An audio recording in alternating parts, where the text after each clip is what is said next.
There we go. All right, we are live. What's going on, guys? It's the Money Talk Show with Dane, where we talk about all sorts of interesting topics having to do with money, particularly crypto and real estate. Here, we've got some cool updates for you guys today, and so if those are topics that are interesting to you, make sure that you like the video, subscribe to the channels. We appreciate all your help there. We are doing our very best to be the bridge between real estate, entrepreneurs, and crypto. We're helping those guys understand the benefits of crypto, and we're helping crypto guys understand the benefits of getting into real estate. It is a perfect match. The timing is excellent. And so that's what we do here. So we're pumped to have you guys. Got some really cool things to talk about this morning. But before we get into that, Corey, take it away. Yeah, what's up, guys? How we doing? Corey Gary, Crypto Millionaires with Corey Gary. We're just here to try to bring the good word to crypto amongst all our friends and buddies who are real estate entrepreneurs, to bring them along for the ride with us. It was an exciting week. We were out in Puerto Rico. I know you're going to touch on that, but we were able to talk to a lot of real estate guys who are also super excited to go along this journey with us. So it's going to be super fun. We are in the right place at the right time with this bear market, and you know, with the Bitcoin halving, with the presidential elections, and probably an economy, complete turnaround, whether it's the end of this year or next. It's going to be absolutely phenomenal. It's just going to be, I feel like it's going to be the next great transfer of wealth for us. So yeah, guys, super excited. So yeah, this is going to be a good show. Absolutely. So as you guys are popping in, comment where you're joining from. It's always fun to see where you guys are joining from. We've got people usually from all over the world. So comment that. And of course, we appreciate your feedback on the show today. Corey, let's start with Puerto Rico. That'll be a good place to start. So Corey and I were in Puerto Rico this last week at a real estate investor event. What we're trying to do is we're trying to really corner the market in on real estate so that people know the right places to come when they're investing in crypto. And in fact, we had a ton of different interesting conversations where most of the guys, they just don't, and ladies, they just don't understand the timing of cryptocurrency. They don't understand the market cycles, and they do when it comes to real estate, but they're less. They don't have an understanding when it comes to crypto. And so we're talking to people, and it's incredible how many of them have participated in crypto in some respect. Most of them bought the top and got wrecked. But we're talking them through and giving analogies. And the analogy that we keep coming back to is, man, buying, in our opinion, once again, no financial advice on this show. In our opinion, the opportunity to be buying crypto right now is like buying real estate in 2010, at or near the bottom of the market and reaping the rewards and riding the market up. And so as we give that analogy, the crypto guys, you can start to see the wheels turn. You start to see the light bulbs come on because they get the real estate market cycles. And so, Corey, we talked to a number of people with pretty large sums of money. I mean, hundreds of thousands of dollars put into the market. And a lot of that was just hopes and dreams, right? Like most people get started in crypto, they're hoping that they put their money in the right place and that it balloons and it changes their life. And with the help of, or we hope to hold hands and help people to help them come into the Pulsechain ecosystem to participate in Richard Hart projects with Pulsechain and PulseX and Hex. And once again, like Corey said, right place, right time. Corey, do you want to give a couple? Well, I've got a few guys in mind. Of course, we won't share any names, but were there any examples that really stood out to you as we were talking to people in Puerto Rico at the real estate event? Yeah, so absolutely, man. So every single conversation I had, which I had 30 conversation with guys, and these are all millionaires in the real estate asset class, right? They all got either multiple houses, single family, or they own multiple doors in the multifamily arena. And it seems like everyone I talked to, most of them had participated in crypto, but they bought crypto on a centralized exchanges, and somewhere in 2021 or in the beginning of 22. It seems like almost every conversation I had, they all bought during this time, and none of them, not one person, knew what the Bitcoin halving is. And so, like, this is like, very scary that people, in my opinion, and I mean, I did it too. I get it, right? Like, they're investing without doing any kind of education or any kind of like just trying to know what this market is all about. And they're just kind of treating it. And I say this all the time. I would say 98% people treat this asset class as a casino, that they're going to come in and throw a few, $1,000 in or even more, and they're just pulling the lever, hoping they can get rich overnight. And it seems like every single person I talked to this weekend or this last week did just that, trying to get rich. And a lot of them, they just have a bad taste in their mouth in crypto and don't understand the market cycle where we're at now. We're in the bottom of this cycle. And it was just incredible to hear the story after story to story. Everyone had the same story. Every single person had the same story. And some of them really put large amounts of money in towards the top. I'm talking like close. I mean, there was a couple that were close to $1 million. And that's a lot of money to be throwing in and not doing any research on the asset class you're investing in. Because the funny part is that if you ask them about the multifamily or real estate market, they know exactly where they're at with the market cycles with that. They know exactly how to underwrite a really good deal.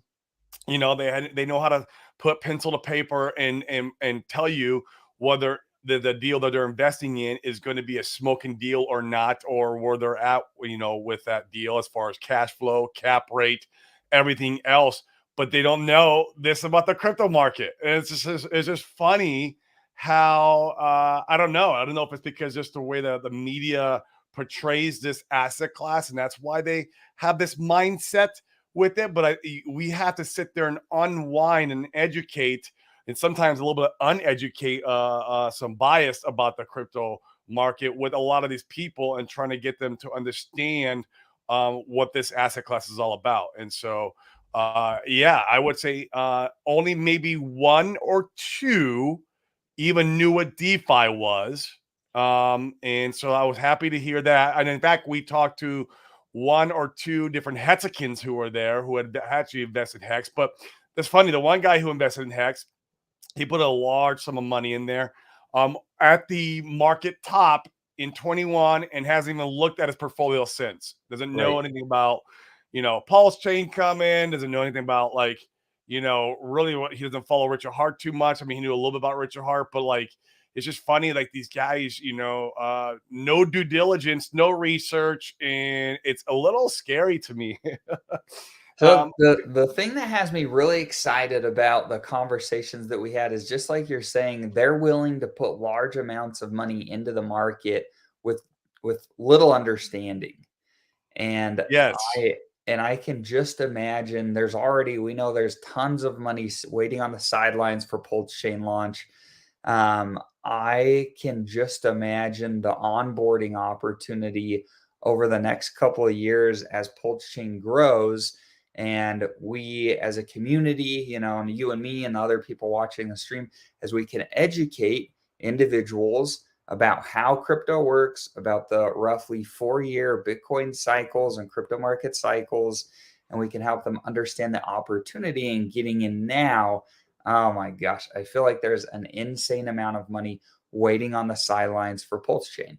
And we see that now, even with Richard Hart tweets about version 3 testnet.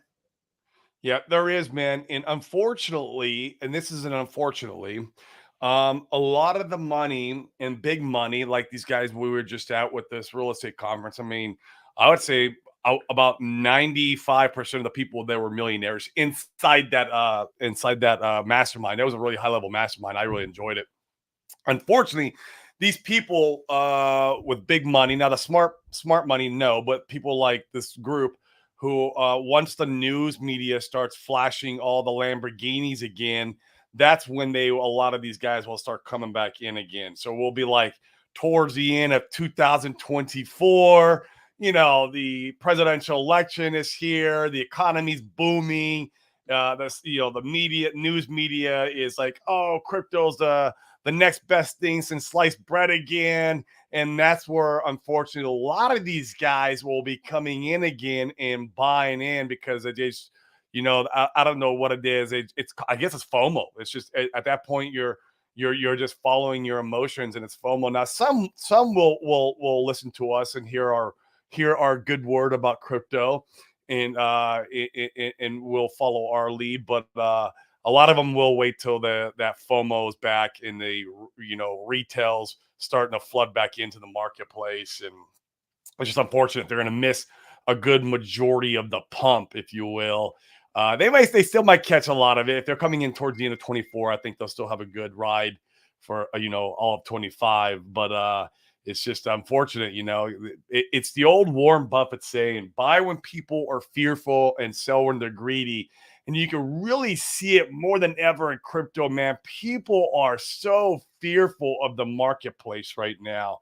And that just tells you, man, we are at the bottom or near bottom. My personal opinion, I don't think we're there. I think we have one more leg down. But still, we're definitely closer to the bottom than we are to the top. And it shows, man, when you're having these conversations with these guys, they are just so fearful of this asset class right now, which makes me feel good that In the I'm right in it. place. Now, I like what you're saying about, about the fear of things. And in fact, we talk about it a lot in our group where new guys are coming in and they're nervous about where is crypto headed and are we going to be all right with regulation, and Gary Gensler on the hunt. And you pointed it out. We've talked about a lot in the group where every single crypto bear market, there's some large narrative about how crypto is going to fall to pieces and it's going to go away. And then it's followed by a year and a half of a really strong pump after the Bitcoin halving. And so, do you have any concerns with crypto falling apart this time around, Corey? I do not have any concerns with that. I believe that they're going to attack it like they always do. They always attack it when it's at its weakest. I mean, that's when the bear market's here, because they're attacking it to try to slide in to get their slice of the pie while it's weakest. Because they know that if they can establish some kind of position now, or they get their piece of the pie now, they're getting it when it's weakest before money floods in, and once money floods in, they're getting their slice. Whether it's the SEC, whether it's the federal government, or whether whoever it is, they're all going to get in and try to get the slice of pie. But I mean, we see it time and time again. Always under attack during the bear market. And even if certain crypto assets were declared as securities, let's take Ethereum, for example.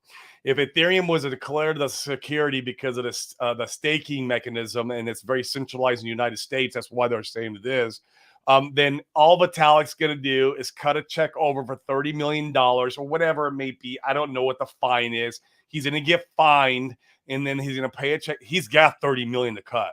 I mean, it's not like he doesn't have $30 million sitting around in his bank account. I mean, that's what happens. They get fined. The SEC has no right to throw anybody in jail. All they can do is fine you. They have to take you to court to go down the rabbit hole of saying that this is I can't remember it being this security, but to go any further than a fine, they have to go to court with you. And so all they can do is fine you. That's it. That's all the SEC has the capability of doing. And people are so scared of them. That's some crypto assets. Yeah. Like if you got a little, doggy coin coming out, it's a brand new Inu, and they get fined by the SEC. Sure. $30 million to put them right under, or they don't have the liquidity for that. But, these big dogs out here, Cardano, Ethereum, Pulsechain, all these big guys, man, they have the money to cut if they get fined. I mean, they're going to pay the speeding ticket and off they go. That's all it is. And so I'm not overly concerned about it. The SEC knows there's a lot of liquidity here. There's a lot of money here. And why wouldn't they want their piece of the pie?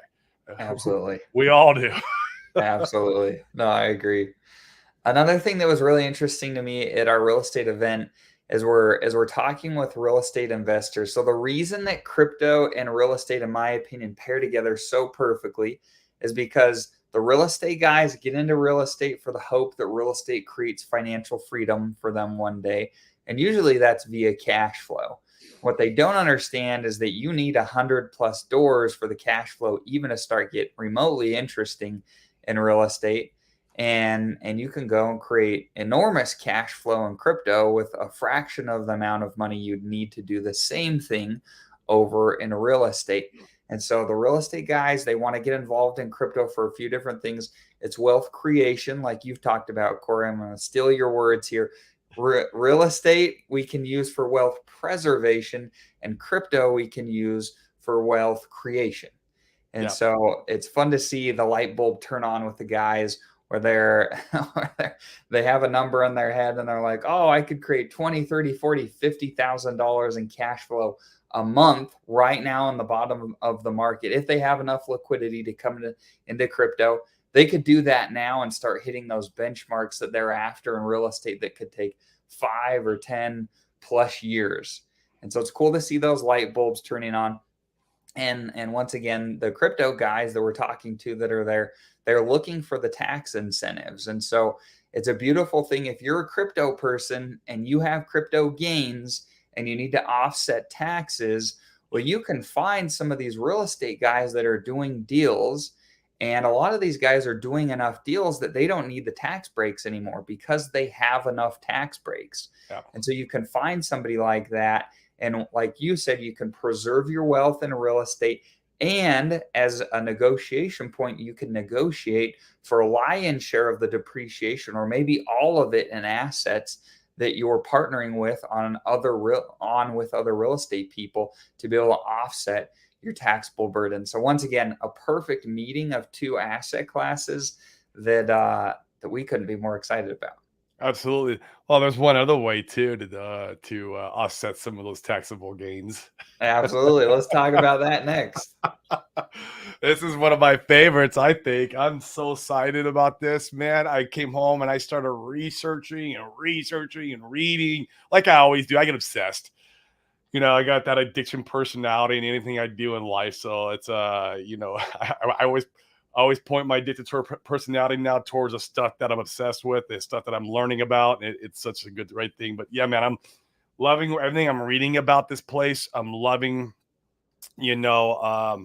about the taxable offsetting that some of these offsetting these gains that we can do from Puerto Rico.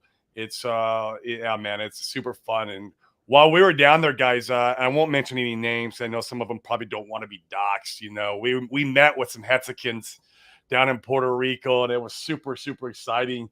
There's over 30 Hexicans that live in Puerto Rico, which is so cool. And that's just Hexicans. You got there's a lot of other crypto guys down there that live in Puerto Rico too, which is really cool. I feel like it's kind of like a crypto hub. And for us, it's really, I think, where Hetzico lives right now. It's in Puerto Rico, man. That's Hetzico. Well, and I find it like it's freaking remarkable because once again, no financial advice on the show. We're not CPAs. Talk to your Not at all. CPA to really like nail down numbers. But my understanding is that once you start getting to the higher tax brackets, you're going to be paying, 40 to 50% in taxes if you don't have other ways to offset your taxes. And we've talked a lot on our show how we typically have done it through real estate in past years. And one of our things that we're implementing, I think that Corey and I are very seriously considering moving down to Puerto Rico because you can almost pay no federal income tax by moving down there. Now, of course, there's some rules in place that you got to go and meet and hit those rules to make sure that you can reap all of the rewards. But gosh, the opportunity, once again, if we are getting involved in crypto right now, let's just use like a good round number.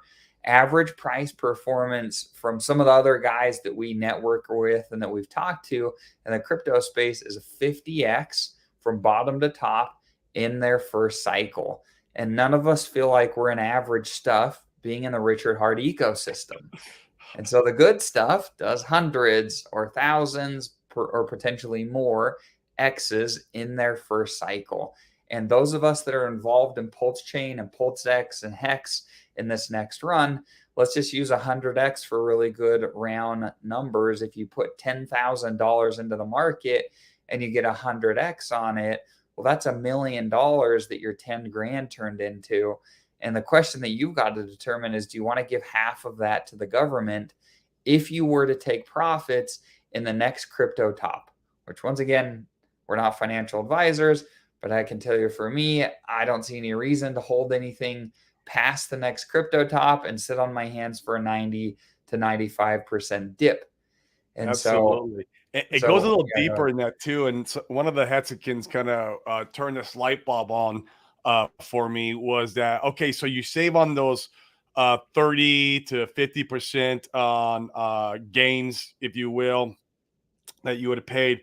But then what about that money compounded? Because you're going to take that money, and none of us lets that money just sit in the bank.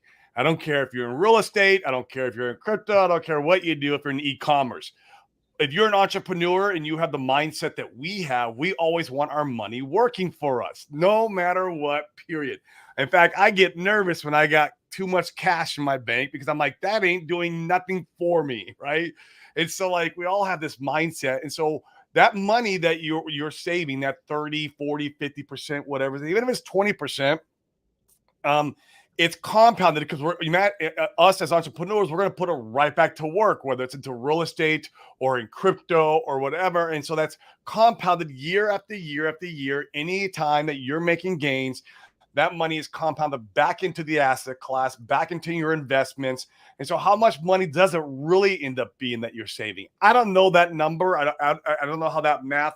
You got to sit down and really crunch the numbers and math, and no one knows what kind of gains you would make compounded year after year after year. So it's really hard to kind of picture it all, how much it'd be. But the way I think about it, man, that alone right there, that chunk of pie alone compounded is the generational wealth that you can hand down to your children. That alone. So think about that for a minute. It's a lot of money. It's an incredible amount. And so even if you're talking about yours, Dane, your example where it's 300,000, let's say, well, what's 300,000 reinvested and it does another 100x, right? And then even if you put it in real estate, now maybe that 300,000 turned to 3 million. And now you put that 3 million into a good multifamily property. You're talking about just ridiculous numbers that blows the brain that you save on by doing this method. And so it's just not the initial money that you save. It's the compounded effect down the road that really is impactful on it. Because like I said, none of us just lets money just sit in the bank. Unless you have a purpose. At least we hope not. All right. I have a chunk that I got just for Pulsechain. It's sitting there. I'm like, I'm not putting it into my I'm not putting it into the crypto world, because anytime I put money into the crypto world, it gets spent. Sure. I'm buying the dip. I'm sacrificing. It's like I got to leave this out and just sitting there. That way I know I have that bag, if you will, for my DCA when Pulsechain launches. But still, there's a purpose for that money. And that's the way we all think, as entrepreneurs, as investors. If you got $1 million just sitting in the bank, you need to think twice about that, because it's just getting diluted by all the inflation and the money printing, and it's just not working for you. You want your money working for you 24/7. Well, in fact, let's chase some of the numbers down just a little bit, because I think this is really useful to be able to see how this works. You can crunch that compound or put that into perspective, because that's where it really, really, in my opinion, is massive, right? And it was one of the Hexicans that pointed it out to me when we were out there, when we're in our conversations. Just like, man, this is crazy. So let me go ahead and let me put these down here.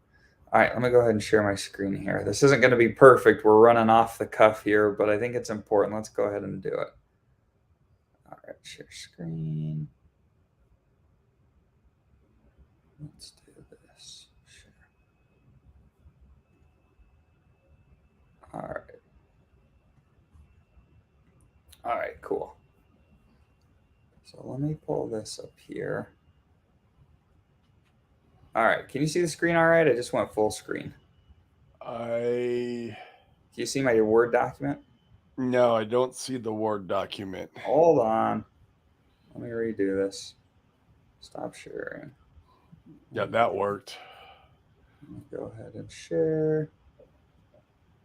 Share screen. Let's do this. There we go. Now you can see my Word document. Okay, cool. I can, yes. We're in business. All right, let's zoom in a little bit. So here's how the math kind of shakes out. Once again, just a rough example. Let's say $10,000 into crypto. Initial, so here's your initial INIT, and we're going to say initial money in.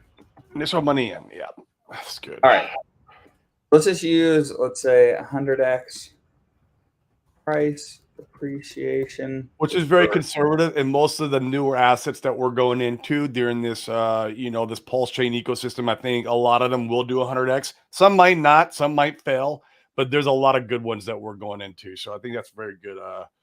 I mean, in crypto, people are like, "Oh, you only did 100x? Wow, weak." I mean, you hear that all the time. 100x is reasonable, right? Right. Yeah, exactly.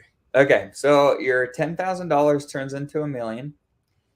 And let's say that you do nothing you have no plan in place for tax savings. So we're going to be in a 50% tax bracket. Once again, I'm not a CPA, so if some of this data is wrong, forgive me. We're just trying to do a really rough number to be able to help everybody see the power of compounding all this stuff. So 50% tax bracket, you're going to pay 500,000 in taxes. And that's probably a little aggressive, but let's use it for round numbers. Let's go. What about, let's do 40 then. Yeah. What about that? We're left with 600K. Right. All right, What, cool. at the end of the movie, that's great. You started with 10 and you got left with 600. Like, oh, it's great. That's a great day at the office. Great day at the all right. It's a great day at the office. However, that 400 grand you just gave away to the government, what could you do with 400 grand? Oh boy, I could think of a few things. Let's do the math. So you could, if you were to find a way to be able to save that, let's say you move to Puerto Rico and you save that 400 grand.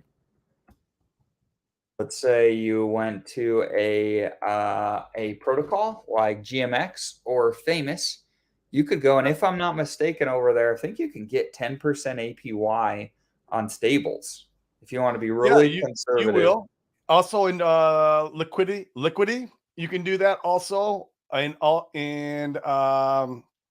obviously liquid loans and Power City, when that launches, they have the stable coin staking that you can do that you'll probably receive somewhere around 10%. That's a great point.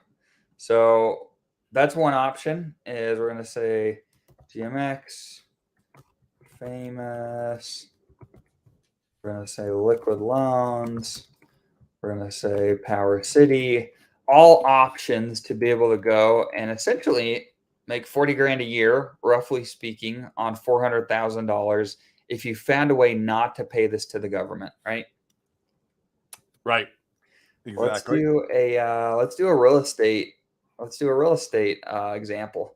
So depending upon how you qualify for things in real estate, I would heavily recommend researching what it looks like to be considered I'll tell you here, real estate professional by IRS standards. And the reason that this is important is if you qualify as a real estate professional by the IRS standards, well, you can go and you could participate in what's called a cost segregation study. And the way that that works out is you can go and you can depreciate about 30%, roughly speaking. Now, once again, this is just very rough, but 30% of any assets that you purchase. And so let's say that we went and purchased a commercial property on commercial properties, you've got to go and put 75% down. So if we take 400, let's say we take the full 400. Yeah, invest the full thing. That would essentially allow you, let's see, what is the math? That would essentially allow you to go and buy something that was valued at, what is that? Is that like 3 million?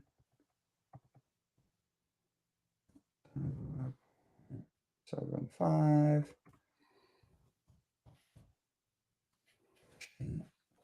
Math right here. Cool. Yeah. So you could go and buy roughly about, let's call it, once again, we're just really rough here, but you could, let's say you went and bought $3 million worth of real estate. 3M real estate purchase. It'd be a little less. Let's call it 2.5. But once again, be more, a little more conservative. Real estate purchase, 400K down payment. But once again, if you qualify as according to the IRS, as a real estate professional on a $2.5 million purchase, you could go and write off 30%. So that is that's $750,000 of depreciation. 750K in tax. We're just going to call it tax. We're in real estate is depreciation.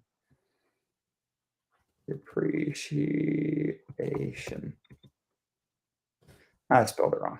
Cool. All right, now let's make it more interesting.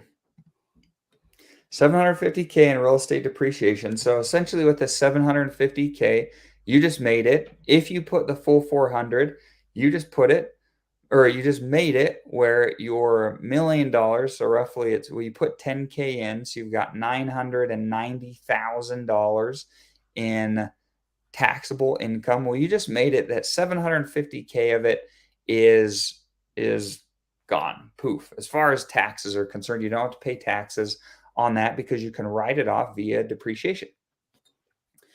Let's take this a step better. Let's say that you bought a real estate asset that was undervalued and you went in and your team or whoever you invested with, and these are real opportunities. Corey and I have done a bunch of them, but you partnered with somebody that could go and do a good job and you forced appreciation. You went in, you put in additional capital. Let's say the other partner you're with, they put in additional capital and they forced appreciation. $4 million. Forced appreciation. Well, if you do that, and you go force the appreciation, well, you can now refinance this property. And once again, about 75% down is a pretty consistent, or I should say 25% down is a consistent down payment in the commercial space. So 4 million forced appreciation. So now essentially with this 4 million forced appreciation on your refinance, you could get all of this $400,000 back. And since you got a debt position against this real estate, well, you don't have to pay any taxes on the appreciation, at least until you realize it. So via a sale or something of that nature, there's other ways to be able to kick that bucket down the road. But you guys can see with Corey's example of compounding, there's a lot of ways where you could go and really offset taxes and really get a huge benefit from compounding your gains. Now, once again, I know this is like super off the cuff and not a perfect example, and I'm a little slow on my feet here with the math this morning, but you can see the opportunity to be able to go and really make some waves by having a plan in place to be able to figure out your tax plan over the next couple of years is really freaking important. And so we're going to be doing a lot of stuff with real estate. Corey and I, like we said earlier, are heavily considering the opportunity to move to Puerto Rico. So if you don't have a plan in place, make sure that you're picking a lot of brains to be able to figure out what that looks like. Yeah, because And in this is fact, the I love to perfect know in the time. comments before Corey says his next little tidbit. Go ahead and comment below. What would you guys do in this example with Yeah. $400,000 in savings?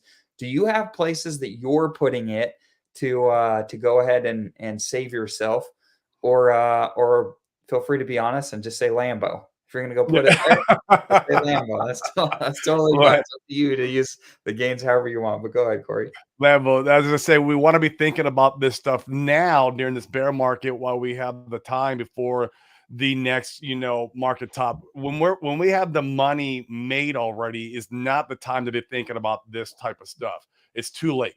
You're late. You've made the gains. You can obviously go into the real estate sector and help offset some of that, like you were talking about there, Dane, still with but you're still going to have to be paying some taxes on that when you do the sale of that asset. You're still going to be taxed. So this is the time to be thinking about it, guys, on what your plan is. You guys know how much you're investing. Crunch some numbers. Look at like what your portfolio can turn into, and start thinking about what am I going to do when 25 comes and I've made X amount of monies, right? We need to start thinking about that stuff now, not then. Because when you're trying to cash out 10 million, well, you're a little late. You're gonna probably end up owing the IRS some money. Sure, exactly. We've got a number of good comments. Appreciate you guys tuning in today. Francis says that the money's going to go, his gains are going to go to metals, real estate, and crypto. I like it. Metals is a good wealth preservation. I feel like play was for some people. Right, Randy absolutely. Hilarski talks about a lot about metals. So this is an interesting topic. Let's talk about hex stakes, because I see a lot of this talked about in the community, and I don't think that intrinsically this is a terrible plan. However, I think it can put you in an arduous position. You see it where, for instance, you saw it where there's these guys that went and they invested in crypto. They went and they took profits at or near the top. And then they went and they tried to do the compound where they took those gains and put them in another crypto asset, and that asset went to zero, or it fell significantly, or they got scammed, or they got hacked. And so now they're on the hook for the taxes because they took profits near the top, which was great, but now they don't have the money to pay the taxes. And so with hex stakes, I like hex stakes. We both do. We're big advocates of hex and hex stakes, but be very freaking careful, because the same rule or scenario applies. And once again, I'm not a CPA, so double check all this stuff with your CPA. But imagine taking profits near the top. You're sitting on a very large sum. And you go buy hex and you stake it out for long periods of time.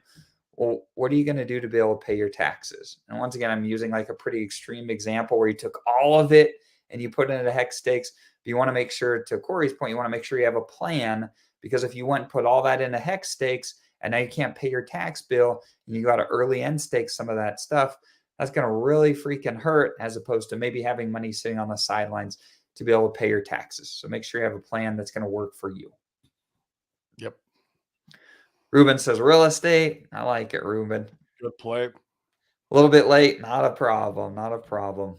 Buying existing businesses. So I like this play a lot. In fact, there's a lot of there's a lot of tax incentives to be able to go and have significant write-offs when acquiring new businesses, particularly if they have brick and mortar locations or equipment. A lot of that can be very good for your bottom line when it comes to taxes. I like this plan a lot. Yep. Let's see. Allocating profits into real estate for sure. Absolutely, Jason. Absolutely. We like it. Look for good operators. Look for guys who you can trust and get your money, put into. And yeah, absolutely. Francis makes a good point. You don't have to take profits. You can take a loan for yourself. There'll be a lot of that with like liquid loans, Power City, liquidity. There's a lot of that, a lot of protocols coming out that you can basically take loans out against your assets. And now you got to be careful with this kind of stuff. Know the tool you're getting into, educate yourself, and that's fine. But understand, but if you took a loan out at the top of the market and then the market goes down, you're probably going to be left with that that stable coin that you took a loan out, and that could, you gotta be careful, and you need to contact the CPA on this, because depending on your tax, what do you call that, where you're taxed at, Your it tax could be bracket. a sell event. So be careful. Like, so if your portfolio, if your position gets liquidated and you're stuck with the stable coin from that loan, that could be a sell event. So check your with your CPA. See, I've heard it both ways. I've heard in some places that it's not, and then in some places it is. So you need to educate yourself where you live at to see if by taking that loan and something were to happen as far as liquidation, would you be left with a taxable event there? Absolutely. And in fact, we talked, there's a bunch of, so back in 2008 and 9 and 10, when everybody was losing their real estate, there were people that would go and buy a property.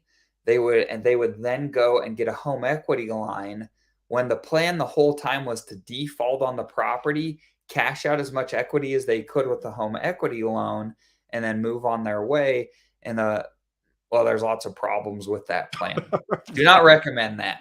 But one of the problems from a tax perspective is that the home equity line, since the property was liquidated, if you will, it was taken back and sold by the bank. Well, that home equity line counted as income, and thus, therefore, I mean, you need to pay tax on. Now, this wasn't a legal thing that people were participating in, so maybe they weren't that worried about the taxes. But as crypto people, I think it's important to understand that. And similarly, how much money are you really going to be able to take out on a loan and not have to pay taxes on it? I know that with Liquidity, the Liquidity forks, so Liquid Loans and Power City, you're only going to lever those positions by 10%, so that you could, once again, depends on your plan, but if you want to protect yourself from a 90% drawdown, well, you can only take a 10% position that you can liquidate and go do whatever you're going to do. I can tell you, well, once again, the math. So let's say that once again, you took profits near the top, and instead of taking a loan, you went and you just said, hey, I'm going to pay the taxes. So in our example, you, with your $10,000, it turned into $1 million. Well, rather than taking a 10% loan at 100 grand and then having the big giant drawdown, let's say you just paid the taxes. Well, you would be left with 600 grand, and you paid 400 in taxes. You're left with 600 instead of 100, and the opportunity to go buy back massive positions after the market corrected, because almost everything after their first cycle corrects 90 to 95, maybe even more percent. And so if you could go and buy back, you could buy back a way stronger position, even if you took profits and you paid the taxes, than just saying like, oh, I'm going to sit on my hands and experience this 90 to 95% drawdown. No, thank you. Not me. I will not be doing that. Yep. So hopefully that math is helpful, but some really good comments here. 1031 exchange. Great comment, Alberto. You'd want to make sure that you talked with a CPA to be able to determine what you can do with a 1031 exchange. I don't think this really applies to crypto. Do I don't you? think you can 1031 crypto into real estate and not have that taxable event in the middle somewhere. Like that's what I'm thinking. He's thinking is that you can just go from one asset class into another smoothly without the taxable event. And Albert, I don't think that's a possibility. Now, obviously, you got to contact the CPA with that. This is just our opinion. We don't know. We're just two guys on the internet. But I don't think I think there's gonna be a taxable event. And now, obviously, when you invest in that real estate, now you have your tax benefits that you could do, like Dane was talking about earlier, the cost seg, depreciation, all that stuff on that money that you've invested in, but you still have the initial upfront taxable event that you're going to be responsible for that year, that tax year. So, like I said, once again, I'm not 100% about that, but I'm pretty sure that's how it works. Contact a CPA.